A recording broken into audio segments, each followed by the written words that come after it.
እንደምትደሰት ታውቂያለሽ። ላይክ ለእኔ አዲስ ሆኖ አይደለም ሁሌ ፍቅር እንደሰጠሽኝ ነው። እንደዚህ አይነት ነገር ማለት ለእኔ አዲስ ሆኖ አይደለም፣ ግን ሰሞኑን አላ ክፍተት ነበረ በመሀላችን።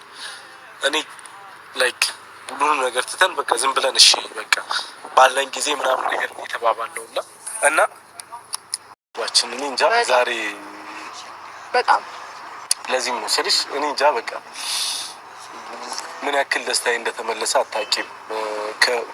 በኋላ ማለት ከትላንት በኋላ ትላንት ራሱ እንደዛ እንትን ስትይ ቃል ነው ያው አላውቅም ብቻ ስቄ ተላምጄ ሰው መቅረብ ይሄው አንተ ዛሬ አስተማርከኝ ለፍቅር ዘፈን ነው እንትን ነው ነካከኝ ነካከኝ ነሽ ሰምታችኋል። ማንተ ነው ማማሬ የሚለው ምን ባቢጃ አለው ማይገባ ያመሰግናል።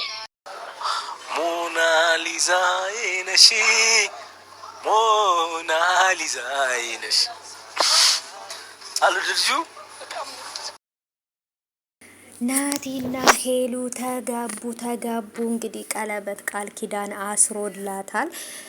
እንግዲህ ስለ እሷ ስላለው ፍቅር፣ ክብር፣ ስለ ሁሉም ነገር እያወራ ነበርና ይለያል። እውነት ለመናገር ልዩ ነው። ኦ ማይ ጋድ ስላላችሁ ማለት ነው።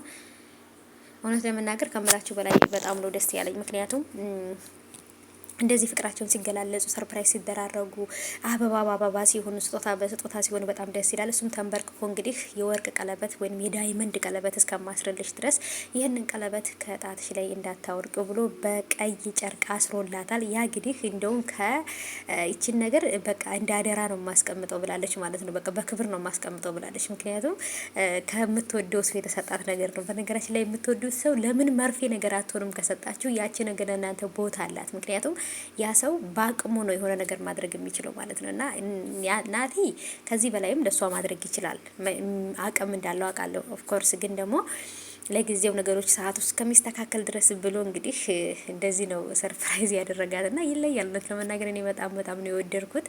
እናንተስ ቦታውን ምናምን እንዴት አያችሁት? በቃ የሄሉ ደስታ ነው ብዬ ልላችሁ አልችልም። በየደቂቃው ነበር የምትሰማው ናቲ